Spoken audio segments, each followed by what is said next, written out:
Salam damai, sahabat oase rohani Katolik yang terkasih. Apa kabar Anda? Semoga Anda dalam keadaan sehat, semangat, dan penuh dengan sukacita. Ada mawar, ada melati, diambil dua, tinggal satu. Lalu bagi siapakah nanti apa yang kau sediakan itu?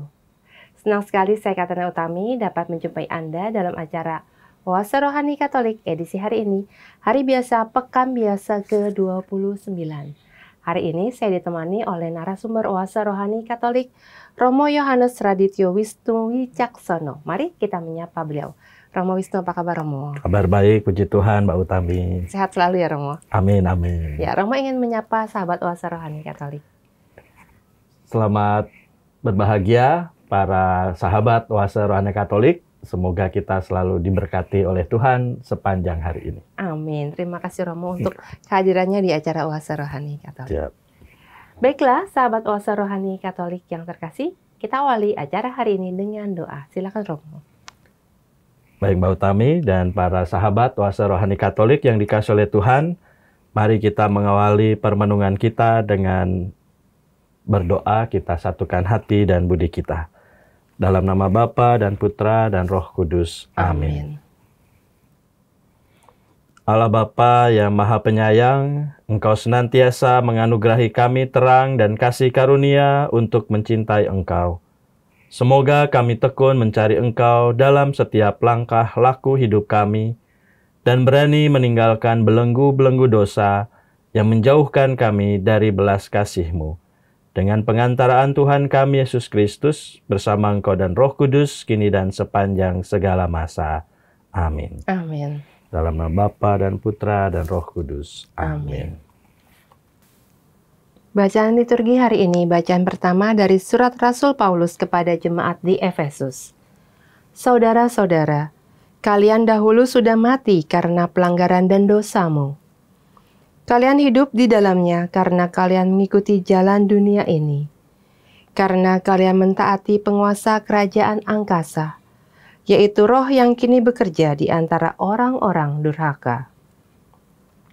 Sebenarnya dahulu kami semua juga terhitung di antara orang-orang durhaka itu, ketika kami hidup dalam hawa nafsu daging, menuruti kehendak daging, serta pikiran yang jahat. Jadi pada dasarnya kita ini orang-orang yang harus dimurkai, sama seperti yang lain itu. Tetapi terdorong oleh kasih-Nya yang besar, yang telah dilimpahkan kepada kita, Allah yang kaya dengan rahmat telah menghidupkan kita bersama dengan Kristus, sekalipun kita telah mati karena kesalahan kita. Jadi kalian diselamatkan berkat kasih karunia. Di dalam Kristus Yesus itu, Allah telah membangkitkan kita juga dan memberikan tempat di surga bersama dengan Dia. Dengan demikian, Allah bermaksud di masa yang akan datang menyatakan kasih karunia-Nya yang berlimpah sesuai dengan kebaikan-Nya terhadap kita dalam Kristus Yesus. Sebab berkat kasih karunia, kalian diselamatkan oleh iman. Keselamatan itu bukanlah hasil usahamu, melainkan pemberian Allah. Jadi, keselamatan itu bukanlah hasil pekerjaanmu. Maka, jangan sampai ada yang memegahkan diri. Sebab sesungguhnya kita ini buatan Allah, diciptakan dalam Kristus Yesus untuk melakukan perbuatan-perbuatan baik yang dipersiapkan Allah sebelumnya. Demikianlah sabda Tuhan. Syukur kepada Allah. Marilah kita tanggapi dengan mazmur tanggapan refren, Tuhanlah yang menjadikan kita dan punya Dialah kita. Tuhanlah yang menjadikan kita dan punya Dialah kita. Bersorak-sorailah bagi Tuhan, hai seluruh bumi. Beribadahlah kepada Tuhan dengan sukacita. Datanglah ke hadapannya dengan sorak-sorai. Tuhanlah yang menjadikan kita dan punya Dialah kita. Ketahuilah bahwa Tuhanlah Allah. Dialah yang menjadikan kita dan punya Dialah kita. Kita ini umat-Nya dan kawanan domba gembalaannya. Tuhanlah yang menjadikan kita dan punya Dialah kita. Masuklah melalui pintu gerbang-Nya dengan nyanyian syukur. Masuklah ke pelatarannya dengan puji-pujian. Bersyukurlah kepadanya dan pujilah namanya. Tuhanlah Ia menjadikan kita dan punya Dialah kita. Sebab Tuhan itu baik, kasih setianya untuk selama-lamanya, dan kesetiaannya tetap turun-temurun. Tuhanlah Ia menjadikan kita dan punya Dialah kita. Haleluya, haleluya, haleluya. Haleluya, haleluya, haleluya. Berbahagialah orang yang miskin di hadapan Allah, karena merekalah yang empunya kerajaan surga. Haleluya, haleluya, haleluya. Tuhan bersamamu Dan bersama rohmu, Inilah Injil Yesus Kristus menurut Lukas. dimuliakanlah Dimuliakanlah Tuhan. Tuhan. Sekali peristiwa, Yesus mengajar banyak orang. Salah seorang dari mereka berkata kepada Yesus, "Guru, katakanlah kepada saudaraku, supaya ia berbagi warisan dengan daku." Tetapi Yesus menjawab, "Saudara, siapakah yang mengangkat aku menjadi hakim atau penengah bagimu?"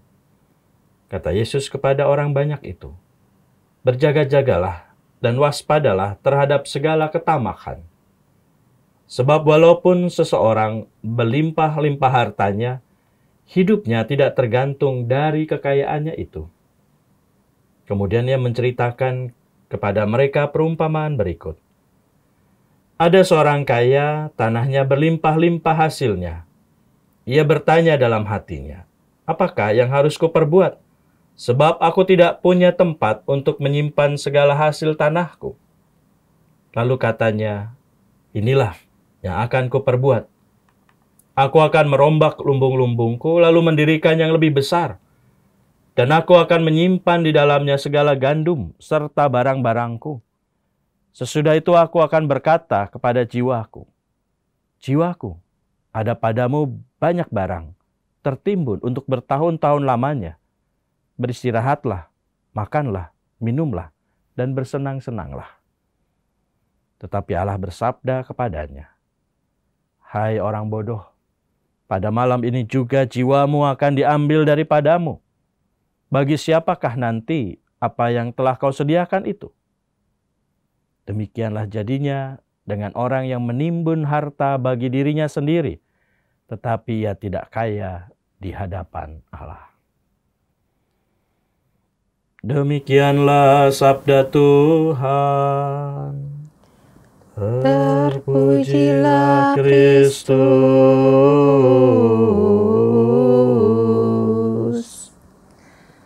Sahabat Oase Rohani Katolik yang terkasih, setelah kita mendengarkan bacaan liturgi pada hari ini, mari kita dengarkan permenungan yang akan disampaikan oleh Romo Wisnu. Ya Romo, dalam bacaan pertama ini dari surat Rasul Paulus kepada jemaat di Efesus ya Romo. Ya. Ini termasuk surat yang pertama yang ditulis oleh Rasul Paulus ya Romo. Kalau menurut apa yang saya pelajari, surat kepada jemaat di Efesus ini malah bukan yang pertama ya. Bukan. Maksudnya bukan bagian dari surat-surat Rasul Paulus yang pertama ya, masih yang tengah-tengah lah istilahnya. Maka ada beberapa kata-kata atau ajaran yang mungkin agak sedikit berbeda dengan bagian-bagian dari kitab lain, misalnya Roma atau di Timotius atau Korintus seperti itu. Bahkan ada yang mengatakan bahwa surat kepada jemaat di Efesus ini tulisannya muridnya Paulus begitu. Jadi Paulus hanya memberikan sebuah kayak kisi-kisi gitu. Jadi nanti mereka yang mengembangkan. Tapi itu kan masih tafsiran, kita nggak tahu persis karena itu berlangsung bertahun-tahun yang lalu begitu ya. Iya, Romo. Begitu. Lalu apa yang ditulis ini, apa maksudnya Rasul Paulus menulis surat ini kepada jemaat di Efesus, Romo? Baik, Mbak Utami dan para sahabat puasa Katolik, rohani Katolik yang terkasih, maksud dari penulisan surat Rasul Paulus kepada jemaat di Efesus ini sebenarnya adalah sebuah penghiburan sekaligus pengajaran Paulus kepada jemaat di Efesus tentang bagaimana kita mengimani Kristus seperti itu. Karena ada beberapa tanggapan atau ajaran lain yang mengatakan bahwa keselamatan itu terjadi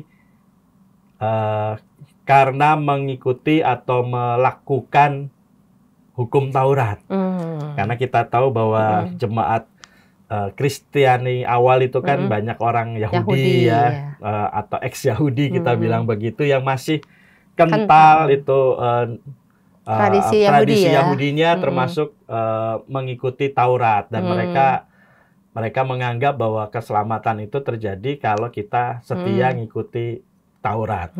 Padahal Paulus menyebutkan bahwa ya keselamatan itu terjadi bukan karena kamu melakukan sesuatu berdasarkan Taurat, tetapi berdasarkan iman kamu, kepercayaan kamu kepada Kristus yang telah wafat dan dibangkitkan oleh Allah. Jadi kalau bahasanya Paulus dalam surat Efesus itu, kita telah diselamatkan berkat kasih karunia. Jadi pertama-tama ya karena kasih karunia Allah sendiri kepada kita yang mau menyelamatkan kita dari pelanggaran dan dosa kita itu. Jadi bukan karena ikut Taurat aja gitu ya, mengikuti Taurat. Nah, kenapa bangsa Yahudi itu sangat kental Tauratnya ya, perjalanan sejarah ya, bahwa mereka pernah mengalami penderitaan, dibuang ke tempat lain karena nggak setia sama Taurat gitu ya, nggak setia sama Taurat. Maka setelah mereka kembali ke Yerusalem, ke tanah terjanji, mereka begitu ketat terhadap yang namanya Taurat supaya mereka nggak mengalami kembali penderitaan yang seperti dialami nenek moyangnya. Maka mereka berpikir bahwa ya kalau mau selamat harus Taurat nih yang dikerjakan. Padahal Paulus tidak. Kamu selamat ya karena kamu beriman, mengimani Kristus yang bangkit itu. Begitu. Sesuai dengan kata-kata yang di dalam kitab suci ini ya, Romo. Jadi keselamatan itu bukanlah hasil pekerjaanmu ini ya. Melainkan pemberian Allah. Nah, tepat di situ bahwa Paulus menekankan tentang rahmat dari Allah. Keselamatan itu rahmat. Rahmat itu kan dari kata Latin Yunani gracia, grace ya, dan dekat dengan kata gratis. Gratis itu kan cuma-cuma ya.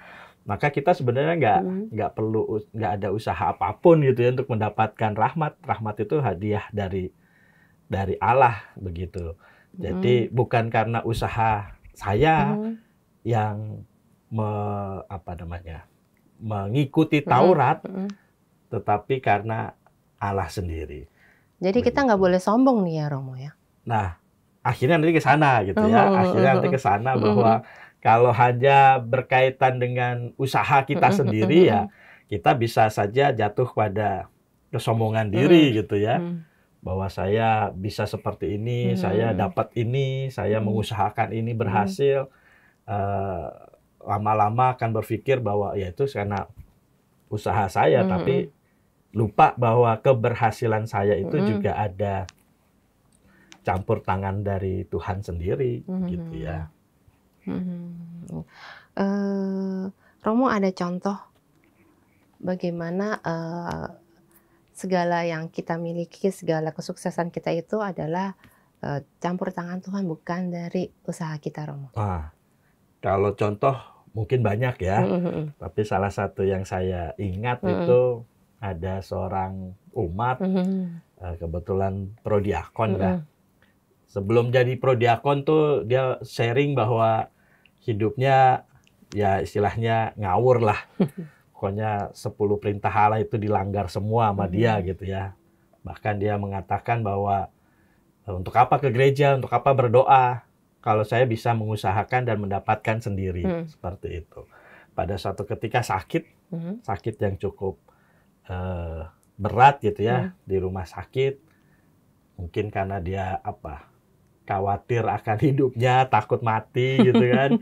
Dia ingat Tuhan, dia mengatakan, ya Tuhan, tolong dong kalau saya sembuh, saya mau bertobat, saya mau melayani Engkau, melayani gereja. Benar, dia sembuh. Gitu kan. Sembuh, dan karena dia pernah bilang begitu ya, akhirnya dia melayani gereja sebagai prodiakon. Mungkin dia sharing kepada saya itu tadi bahwa kesombongan, tinggi hatinya dia itu akhirnya tidak bisa menolong dirinya saat dia jatuh dalam sakit yang berat itu ya, penderitaan itu gitu ya. Ya merasa bahwa ya uang yang dia kumpulkan itu ya habis buat bayar obat, bayar dokter dan lain sebagainya begitu. Segala sesuatunya menjadi sia-sia lah menurut dia. Maka itu tadi bahwa hidup, rahmat, apapun yang kita miliki itu sebenarnya pertama dan terutama adalah dari Allah sendiri, termasuk juga keselamatan kita. Kita bukan karena usaha kita lah, tetapi karena pemberian Allah semata kita bisa mengalami hidup yang luar biasa sampai sekarang ini.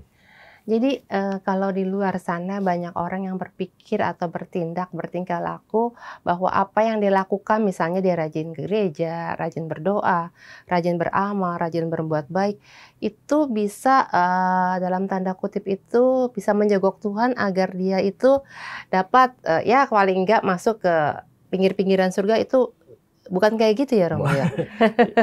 Iya, bukan berarti bahwa nggak perlu ke gereja, nggak perlu berbuat baik, tidak perlu untuk mengusahakan sesuatu demi kebaikan. Yang penting kita percaya sama Tuhan, pasti akan selamat, pasti akan masuk surga. Nggak berbuat apa-apa gitu ya, karena kan tadi yang penting kan iman saya sama Tuhan.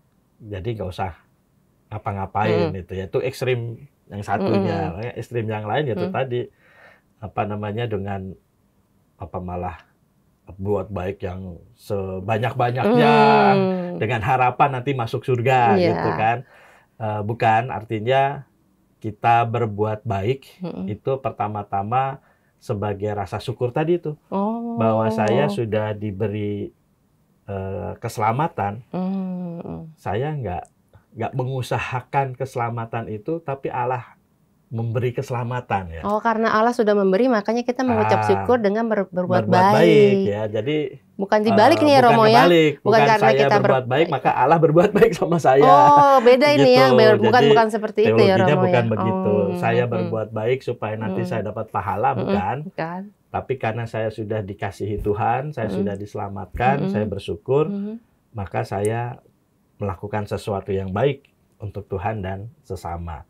Itu sama seperti orang yang sudah ditolong, ya dia dengan ucapan terima kasihnya ya. Ucapan terima kasih dan nolong orang lain gitu misalnya. Kan ada TV film dulu judulnya Pay Forward gitu ya. Itu orang ada seorang anak ditolong oleh seseorang asing, lalu orang asing itu pergi. Anaknya nggak tahu nih, saya harus balas nih perbuatan baik orang ini, tapi kepada siapa saya harus berbuat baik, saya nggak tahu orang itu, maka dia berbuat baik kepada temannya. Nah temannya ini berbuat baik lagi kepada keluarganya itu berbuat baik lagi kepada orang yang lain, dan akhirnya ya perbuatan baik itu menyebar ke mana-mana. Jadi gitu berbuat ya. baik itu bisa terus dilakukan itu ya Romo ya. Ya akhirnya bisa berantai ya Berantai perbuatan ya. baik karena satu orang yang berbuat baik ini sama seperti Allah itu ya. Satu orang datang menyelamatkan kita yaitu Yesus Kristus dan akhirnya seluruh dunia itu diselamatkan. Iya, baiklah Romo, terima kasih Romo untuk permenungannya di sesi yang pertama ini. Nanti kita lanjutkan di sesi yang kedua. Terima kasih. Terima kasih. Baiklah, sahabat Oase Rohani Katolik yang terkasih. Nanti kita akan jumpa kembali di sesi yang kedua. Tetaplah di tempat Anda.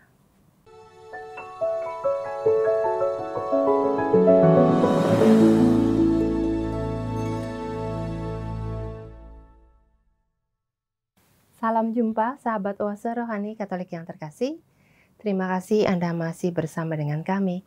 Oase Rohani Katolik sesi yang kedua masih bersama dengan Romo Yohanes Radityu Wisnu Wicaksono dan saya Katerina Utami. Bagi Anda yang ingin mengirimkan saran atau Anda ingin sharing iman, Anda dapat langsung menghubungi alamat email kami orkkaj2021@gmail.com atau langsung ke nomor telepon kami 0881 0251 33438. Sekarang kita lanjutkan permenungan kita di sesi yang kedua ini. Ya Romo, di sesi yang kedua ini bacaan liturginya dari Injil Lukas nih Romo. Ya.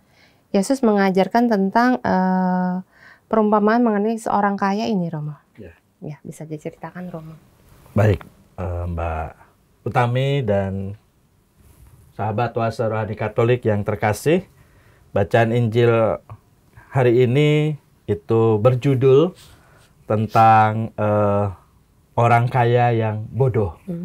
Sebuah judul yang provokatif ya istilahnya ya, bahwa ternyata ada orang kaya yang bodoh juga. Kasian gitu ya. Ya Romo ya.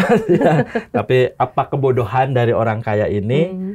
Ya tentu saja tadi berkaitan dengan bacaan pertama tentang kesombongan iman, bahwa mungkin di banyak tempat merasa bahwa perbuatan baik saya, tindakan-tindakan saya itu lebih baik daripada orang lain begitu ya, sehingga melupakan rahmat dari Tuhan sendiri.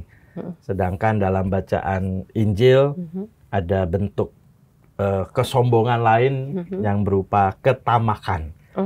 Jadi bodoh di sini itu dalam hal ketamakan. Kalau yang tadi itu mungkin dalam hal rohani gitu ya. Bacaan pertama dalam hal rohani, ini dalam hal yang lebih duniawi. Dan secara jelas di sini Yesus mengatakan tentang ketamakan terhadap harta benda duniawi.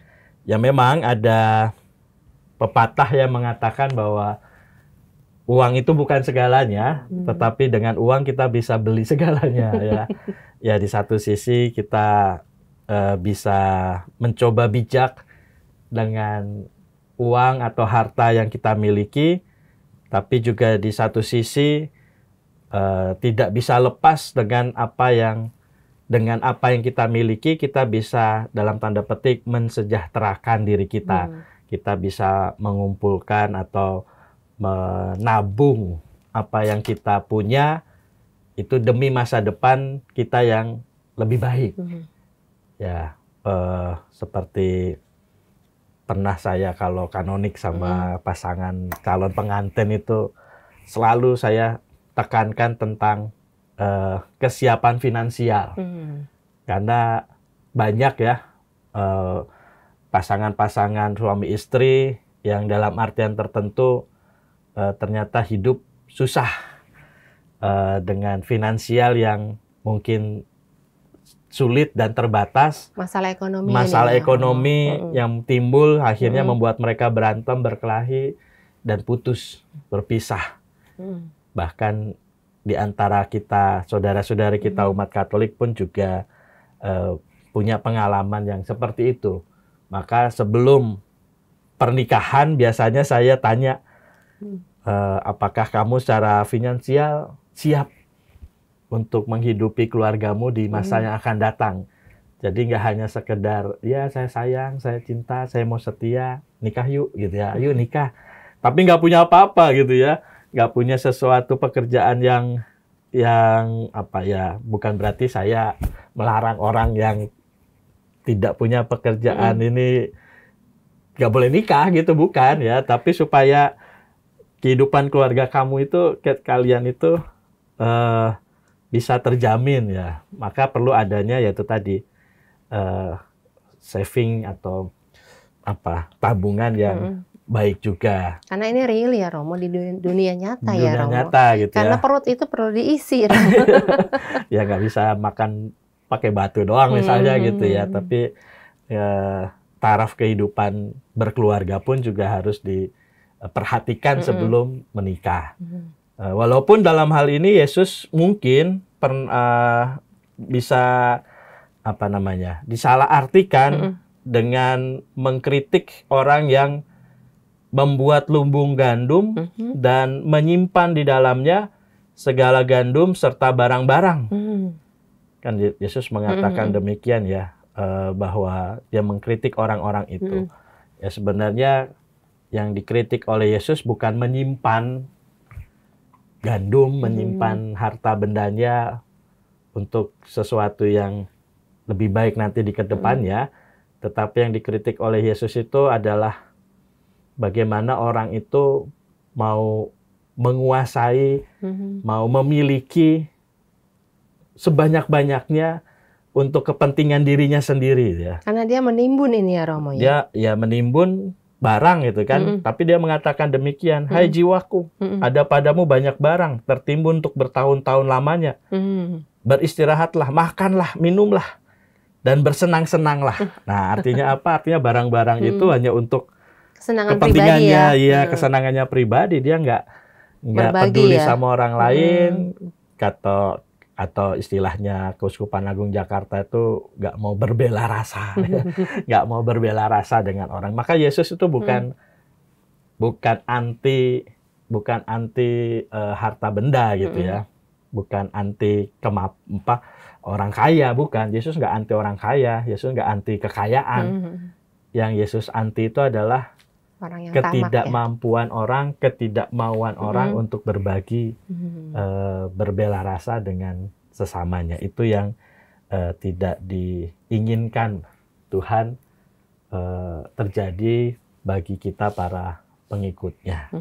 Jadi yang penting adalah dengan apa yang kita miliki, kita bisa mampu berbagi kebaikan, berbela rasa dengan sesama kita. Iya. Jadi dengan kata lain, Tuhan Yesus tidak melarang kita untuk menjadi kaya ya Romo. Tidak. Iya. Tidak. Jangan disalahartikan ya. Tidak tapi yang dikritik itu adalah bahwa orang kaya itu hanya menimbun untuk dirinya bersenang-senang. Ya. Dan dia tidak memikirkan orang-orang sekitarnya. Tidak mau berbela rasa. Iya. Dengan kata lain berbela rasa istilahnya di paroki, di keuskupan kita berbela rasa ya Romo. Berbela rasa. Ya Romo, ada lagi yang ingin ditambahkan?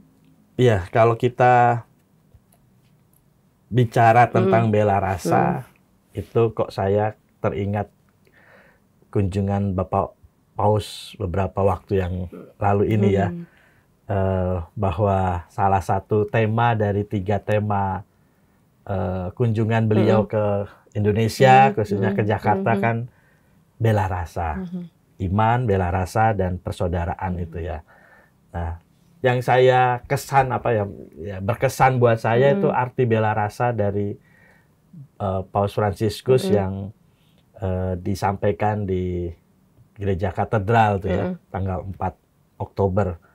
Dia mengatakan bahwa bela rasa itu bukan mengambil, tetapi memberi.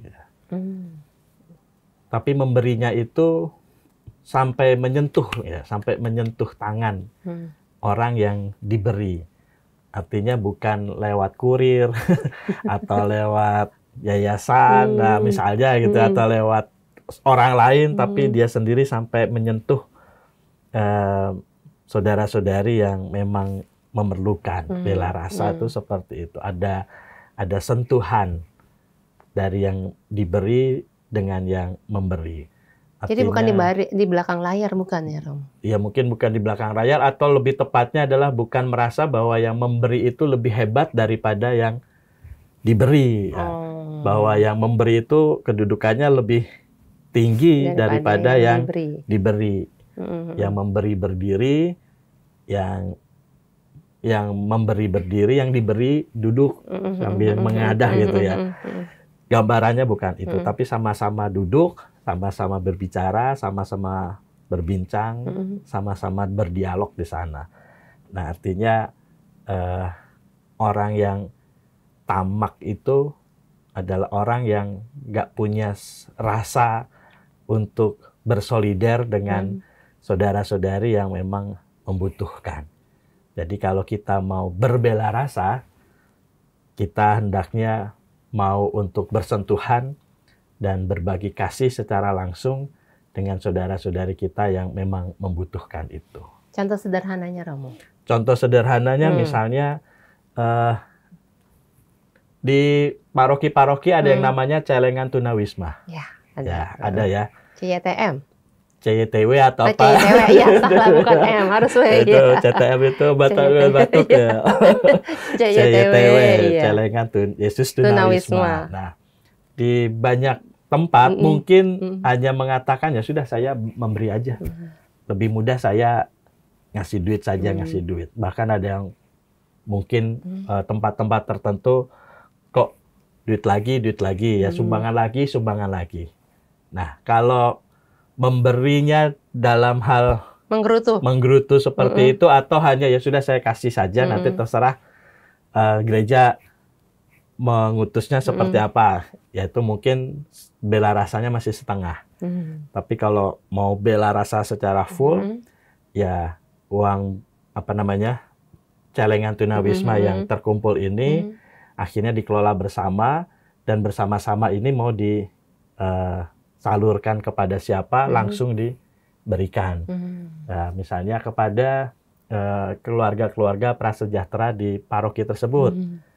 Maka keluarga-keluarga yang mampu itu bisa datang ke rumah-rumah kunjungan, ke rumah-rumah saudara-saudari yang kurang mampu ini dengan dana atau dengan bingkisan, atau nggak usah dengan dana dan bingkiskan, datang saja menyapa, itu juga sebuah suasana yang cukup luar biasa mereka terima. Oh, jadi bukan cuma uang, tapi kehadiran kita, tegur bisa sapa saja kita, dengan gitu ya, doa kita, dengan kehadiran, dengan sapaan kita, itu sesuatu yang bisa menambah suatu nilai dari istilah bela rasa yang kita gaungkan sekarang. Oh, luar biasa, Romo. Seperti Terima kasih, itu. Romo. Romo ada 1-2 patah kata lagi untuk sahabat Oase Rohani Katolik dari perenungan Romo hari ini. Baik, Mbak Utami. Oke. Mbak Utami dan sahabat Oase Rohani Katolik, dari bacaan-bacaan hari ini Tuhan mengundang kita untuk waspada terhadap godaan-godaan untuk jatuh dalam kesombongan dan ketamakan. Sombong secara pribadi, secara rohani, bahwa saya lebih hebat, saya lebih kudus, saya lebih suci dibandingkan dengan yang lain, sehingga saya lebih layak masuk surga dibandingkan dengan yang lain misalnya. Itu supaya tidak kita alami atau bukan menjadi bagian dalam hidup kita, tapi sekaligus juga tidak jatuh dalam ketamakan dengan harta benda yang kita miliki. Kita bisa berbagi kebaikan, bisa menjadi berkat bagi sesama kita, karena pertama dan terutama kita semua berkat kasih karunia yang Tuhan berikan kepada kita itu pertama dan terutama adalah karena pemberian Allah sendiri, bukan karena usaha kita semata-mata. Maka kita pun diundang untuk berbela rasa kepada saudara-saudari kita yang membutuhkan, sehingga mereka pun juga bisa merasakan kehadiran Tuhan yang menyelamatkan hidup mereka pula. Ya, terima kasih Romo untuk renungan hari ini. Sangat banyak sekali yang didapat Romo. Semoga sahabat Oase Rohani Katolik yang terkasih yang mendengarkan itu selalu waspada terhadap segala ketamakan dan kesombongannya Romo, dan juga dapat semakin berbela rasa dengan orang-orang yang membutuhkan. Amin. Amin. Terima kasih Romo. Sahabat Oase Rohani Katolik yang terkasih, kita akan akhiri acara hari ini dengan doa dan berkat kasih karunia Allah melalui Romo Wisnu. Baik saudara-saudari, mari kita satukan hati dan budi kita untuk berdoa. Dalam nama Bapa dan Putra dan Roh Kudus. Amin.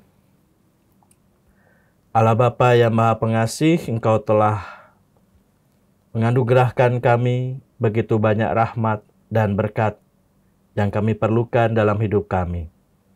Semoga di dalam karya dan hidup kami selalu mengutamakan kemuliaan nama-Mu di atas segalanya, sehingga kami boleh menikmati kemuliaan abadi di surga bersama-Mu kelak.